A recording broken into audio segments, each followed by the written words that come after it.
for you guys today. That's why we came out to do the panel. So we're going to go right to questions. Yeah. From you. There we go. We got an area right over here. It's very well lit. Hello, everyone. Good afternoon. My question is for Danai Gorita.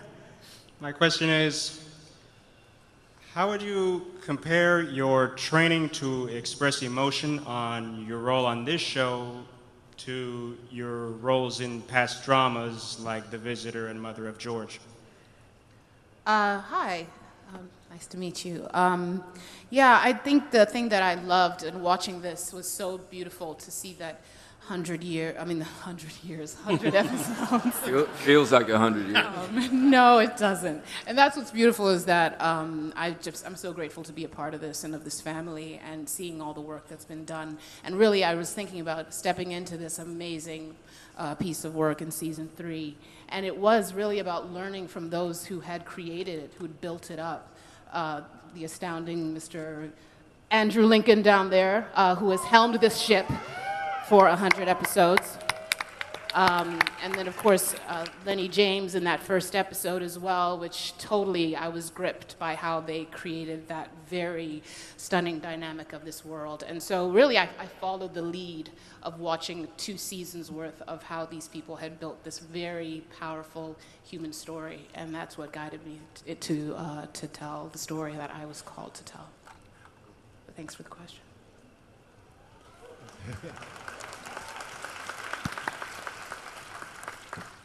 What's up, my family? Hello. What's up, fella? I gotta say, Mr. Andrew Lincoln, you're my hero. Every Sunday night, we're all watching you guys. My question was originally for you, Mr. Lincoln, but I think it's better for the whole cast.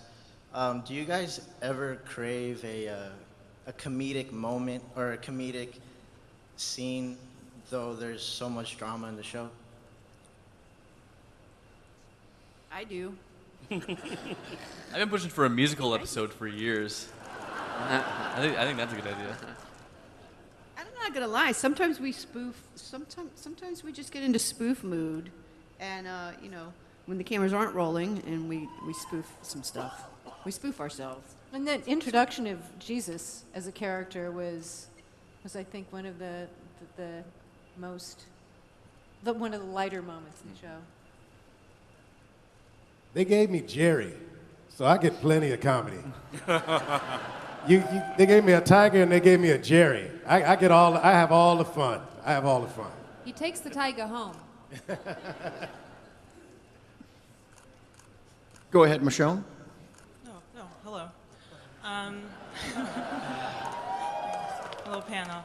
Actually, I do have a question for Jeffrey, but I am curious, will there ever be like an episode where there's just like, I don't know, karaoke night or something, and they're just chilling in Alexandria? But also for Jeffrey, where do you think, if Sasha had lived, where do you think she would have ended up in Negan's organization? First of all, every night is karaoke night for Negan. He's having fun. That would have been an interesting storyline moving forward. I think Negan saw something in Sasha, but I think he sees something in every one of these characters that is rare in this world. They're all very strong and as a team and individually, and I think he respects everyone he's come up against, and Sasha was no different. And he liked her. She knew that she had a good head on her shoulders, and she would have been a great ally. So I think he was as sad as everyone else to see her go. Hi, big fan. I was just wondering how you guys think that Negan will influence the development of Carl's character, and if it will affect his relationship with Rick. Good question. I hope so. Yeah, I mean, ever since the comics of the whole Carl and Negan storyline came out, I've been so excited for the whole arc between the two. So yeah, I mean, I can't wait to do some of that. I can't either. Yeah, it'll be fun. I have one quick question for the people who were there. What was the first scene shot on the show? The first scene shot on the show? The first scene shot on the show. I know mine. Yeah, it was the car flip, right? It was the car. No, it wasn't the car. It was throwing down the. Yeah, it was me and John Bernthal on that road, doing the car block, and John had his knee was busted, so I had to drive him around Atlanta on the way to work, and I kept driving on the left-hand side of the road. And then I had to get in a car with him, and we had to drive at about 80 miles an hour and then stop abruptly. And John has never sweated more in his life, and he just said, "This is a terrible idea," you know. And then we shot that whole day, and I think that the rushes went back to New York, and we just looked like we were in a monsoon because it was Atlanta in the midsummer, and we were dressed as, you know, cops. And they came on set and they said, "Is there no makeup on this show?" And then they came in suits in midsummer, and they went, "Forget the makeup on this show," you know. But it was John Bernthal and me, terrified, trying to sort of make sense of where we were, and it was thrilling. And it's very moving to sort of hear just 100 episodes. This has been the most incredible thing in my life. It's been the most incredible experience.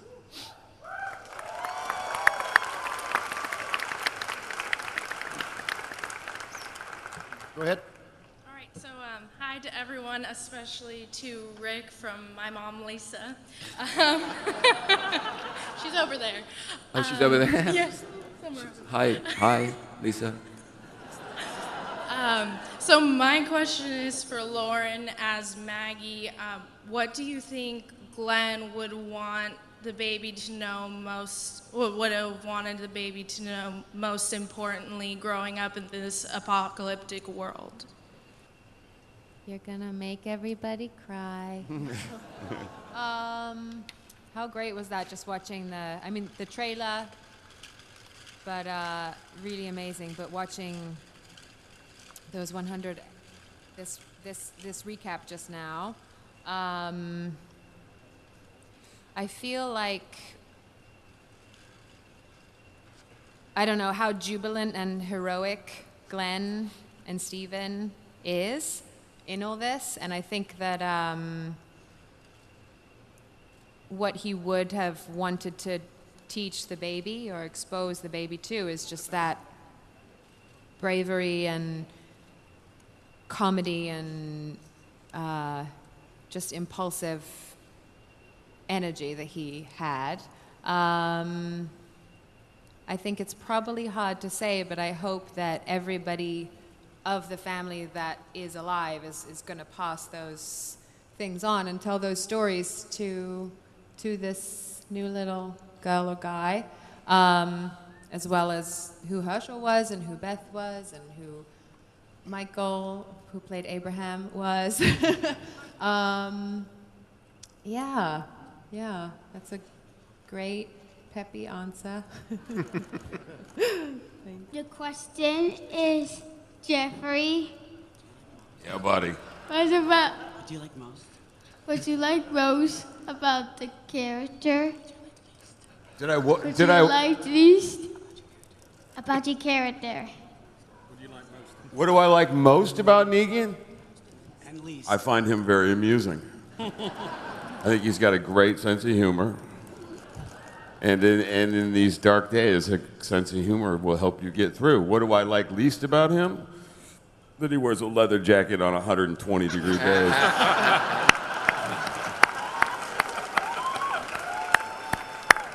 We were going to go T-shirt, but we thought the leather jacket looked cooler. I'm really sorry. It is cooler. So, Alana Masterson? Yes, you. Yeah. What has been your favorite season to shoot? I think my favorite season would be season 4.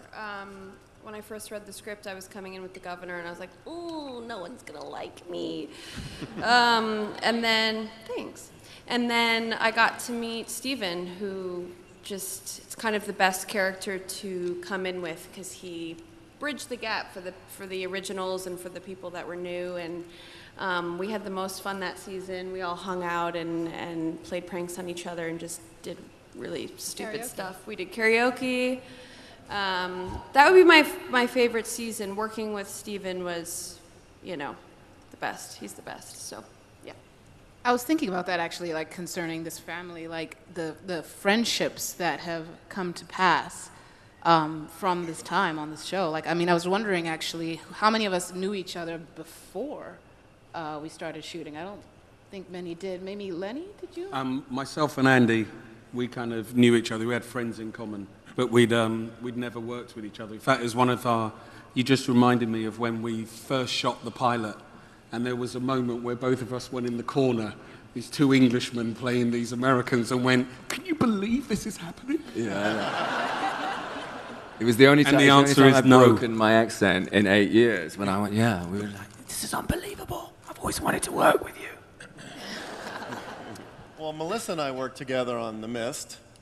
That's where I met her originally, and Frank loved her character and her performance so much that the button at the end of The Mist was due a lot to how Melissa portrayed her character when the shit hit the fan, so to speak. And Norman and I worked together on John Carpenter Masters of Horror called Cigarette Burners. So we had worked together just right before this show. And Chandler and I worked together on a Lifetime TV movie called The Wronged Man, and he played Julia Ormond's son.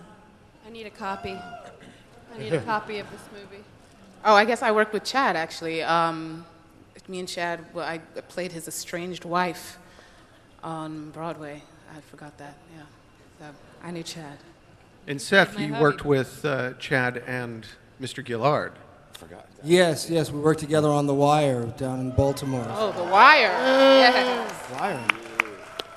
A lot of Wire connection. And we're Batman's parents. Don't tell Batman we're on another show now. First, I wanted to thank you all for coming in light of the circumstances. I'm sure everybody here appreciates that. And my question is for Andrew. How difficult has it been to perfect your accent, and especially the way you say Carl? And Perfect is a big word, though. You Yeah. know what I mean? I would say it's a work in progress, but it's a work in progress, apparently. Oh! No, I don't know, what's the thing with the call? I have to say, coming from Kentucky, and my father's name is Carl. That's how a lot of people say it. So thank you. It's authentic to the region that I'm from. Since he never watches I don't watch it. Did I? What does he say? How does he say it, guys? Coral. Is it more like coral? Is that quarrel? Is that what you're talking about? Riggs. Do I talk like that to you? Yeah, 409. 409. That's all you did. Yeah, that's all you said. Well, another 8 seasons, maybe I'll get it right. But he wasn't well in 409. He'd been beaten up a lot. I'm trying to defend you a little here, Andy. Yeah. You know, his mouth was a little, garbled. That's what happened to 409. So. Has anybody here played the drinking game with Carl, where every time Andy says Carl, you have to take a shot? Played it? Did you make it to the end? Okay. There's a prize if you Okay, here we go, guys. Have you been able to get any drinks in the hall? Carl.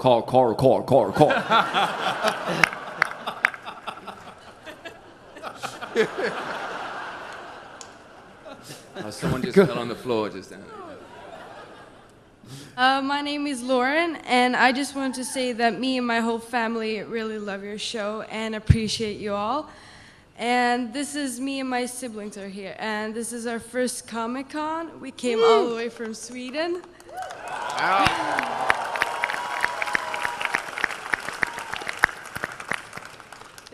My question is, will we see The Walking Dead in any other part of the world? Scott? I would say it is entirely possible that could happen. I'm going to continue to give you a long, ambiguous answer on that. But I would say it's something that I would say it's something we Look like. for The Walking Dead Sweden coming in 2019. It's something we want to see. And it's cool there in the summer, right? Yeah. We're looking for Walking Dead: The Serengeti,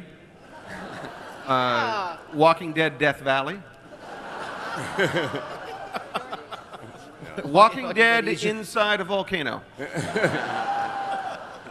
And everyone wears leather jackets. Perfect. Jackets for everybody. Thank you, Lauren. Next up. Hi, big fan of the show. My name is Steve.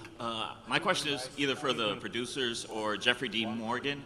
I'm a big fan of the comics as well, and his word usage in the comics is even more liberal than it is on the show. So I'm wondering if there's ever a line that you really wanted to include in the show, but the FCC put a kibosh on. Every line he said. Every single one. I mean, we are allowed 7 shits. Like 1 goddamn. 0 fucks.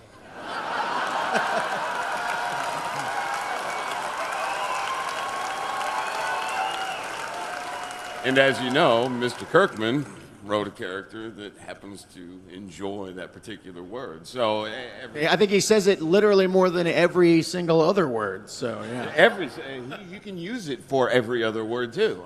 It's amazing. But that's why we have Blu-ray, so we can say all those. Try to do Go Blu-ray. Rosita? Hi, my name is Nuria. I'm from Lima, Peru. My question is mainly for the original cast. Do you remember where you were, what you were doing when you realized this show was going to be a big success?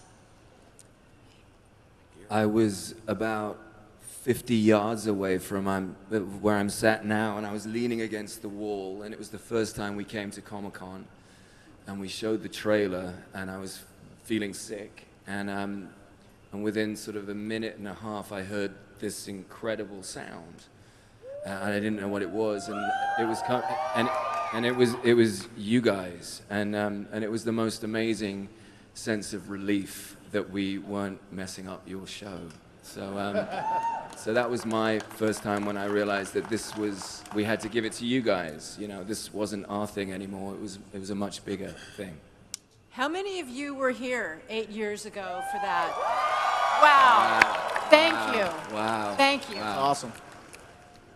How many of you will be here 8 years from now for that panel? And this is a question, how many of us will be here in 8 Very years? few. Very few. 0. Yeah, Chandler? Hope so. Yeah, we'll see. Yeah, I mean, do you remember where you were what you were thinking? No, he was answering the much more important question right there. Yeah. Man, you know, for me, the show was just like a super gradual thing. I don't because since the show started, I've been going and doing conventions and meeting you guys, and you know, as it got bigger, I could just feel it getting bigger. And but I do remember when I got the part, I was like, you know, I was 10, and I had probably, you know, both of my parents were teachers, and so it was kind of hard for them to constantly take me to audition. So it was probably like my last audition, like doing something. So if I didn't get this, I probably wouldn't be acting. But I remember just like running around my house, just like screaming and yelling and being so excited to be a part of this. And yeah. And so ever since then, I've, you know, been really lucky to be a part of this show, and very happy to be here.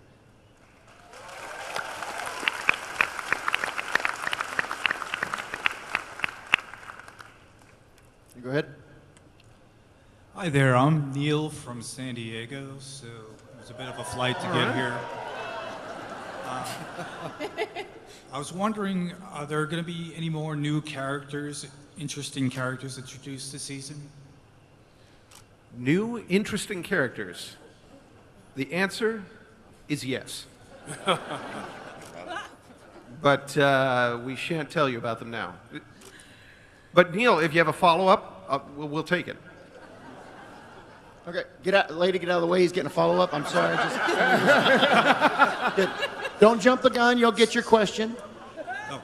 My follow-up is, do any of you have any opinions on our new President Trump?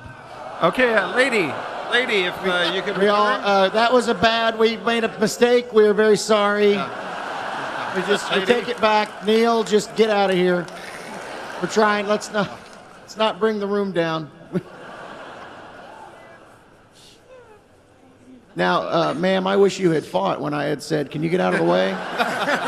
You could have said no. You could have saved us all kinds of trouble.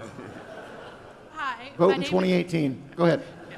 Hi, my name is Houston. I'm here from South Carolina, so we're neighbors. I feel your heat and humidity pain. I can relate. But anyway, my question is for Norman Reedus. Ooh, Norman. Hey, easy. So my question is, has Daryl started working on a nickname for Glenn and Maggie's baby? Because little ass kicker is a tough act to follow. Wow, I guess it is, isn't it? Jeez, a good name for the baby. Jeez, you put me on the spot. I don't know. I'm sitting here and I'm listening to these questions and everything else and getting wrapped up in all this. I'm looking at that retrospective, and I'm over here just almost tearing up. Like, I got to say, like, this has been such a good experience for all of us, and we've always had each other's back, and we have your back, and you guys have our backs, and it's been fantastic. I have to say, it still is fantastic. But a nickname, damn, I don't know. Baby got your back? Say what? I said, baby got your back. Baby got your back. Ooh, I like that too. That's canon. I don't. Yeah. I still don't even understand what the whole canon thing is and all of this stuff. I just learned FAP not too long ago. It just means you're going to shoot that idea out of a cannon, right? Is it what? It just means you're going to shoot that idea out of a cannon, right? Probably, I guess. I don't know. I don't know. I don't even know where I'm at. Well, Hi, everyone. I just woke up and I don't know what's going on. Good morning. Ooh. This girl seems very excited to ask a question, so let's delay that as long as possible. Go ahead. You're adorable. Thank you. Hi, me and my dad want to know, like, if anybody, like, will be affected and, we want to know if there'll ever be a character who's immune to the zombie bite, or if you guys will ever explore looking for a cure. Sweden. Walking Dead Sweden. Walking Dead Sweden.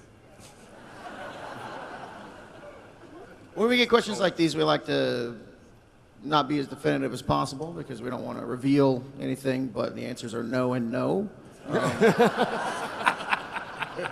One, because it's been done in a lot of other zombie stories, and two, because it's kind of a mythology-breaking proposition. You don't want that kind of thing as far as somebody being immune. And we have dabbled with that a little bit in the other show. But as far as actually trying to solve the thing, I mean, I've always thought that one of the best things about this show is that it's not about scientists and it's not about people that would take that on as a task, because I feel like that's unrelatable. I think if there were a zombie apocalypse, I don't know that there's 5 people in this room that might be, that would have that job. But there would be 5 people. Yeah, there'd be 5. I mean, And we blew them up the first season. Yes, yes. But this show is about people and their struggles to survive, and I think that's what the focus is. And so to go off and try and solve this, I think would be a boring show. So definitely not. But it's a good question. Go ahead. Hi, my name is Lilan. Sandra. I just have to say I'm a huge fan. I love The Walking Dead. But for this one, my question is for Carl. How is Carl and Chandler any different from the show? Well, I mean, I'm not a murderer, but I mean, it's kind of As far a as big we thing. know. Other than that. Just getting that on the record. Yeah, yeah. I don't know. I mean, Carl. He's I don't know. He's a very ballsy dude. Like showing up showing up Negan. Like, dang, I couldn't do that. I don't know. I don't know. I think you could. No. Badass. No. But I mean, I definitely had a lot of fun doing it. That's for sure. I don't know. I mean, Carl. Their hair is different. Yeah. I mean, our hairstyles are just. Yeah, no, the long hair just wouldn't work. And you don't really wear a hat that much. Yeah. Was that? Did I He's just got hear two that right? eyes. Because he just. I've got 2 eyes. Yeah. You have two eyes. That's how we tell them apart. He just said coral. You did. You did. I think we can squeeze in a couple more questions. We're getting I'm sorry, guys, but this will be the last question. Oh, really? All right. Wow. So, to quote one of my favorite movies, The Killing Joke, it only takes one bad day to ruin your whole life. So, this question is for all of the cast members and writers. What would it take for your individual character, or a character that you have written, to turn into someone like Negan, besides the death of Glenn, of course? First of all, what the hell's turning out like Negan? What's the issue with that? You act like that's a bad thing. You have a microphone there, what? Does it work? It's not. Oh, it was cut off. I said we all can't wear leather jackets as cool as you, so. Okay, that is a heavy question. Yeah, you're right. You know, one of the things I love about the show is that everybody is in a horrible circumstance, but not everybody chooses to be like Negan. You know, most of these people somehow fight for their humanity in a bad situation. I hadn't seen the trailer before tonight. I was watching it for the first time with you guys, and I was getting really emotional about it. Because the thing is, every one of these guys have been knocked down in some way or another, but they come back and they fight. And I think that's what draws people to this show, is that they fight to hold on to who they are as people. You know, not everyone turns into a psychopath. People find their way to be a little bit better. I love you, Jeffrey. Such bullshit. No one up here is a psychopath.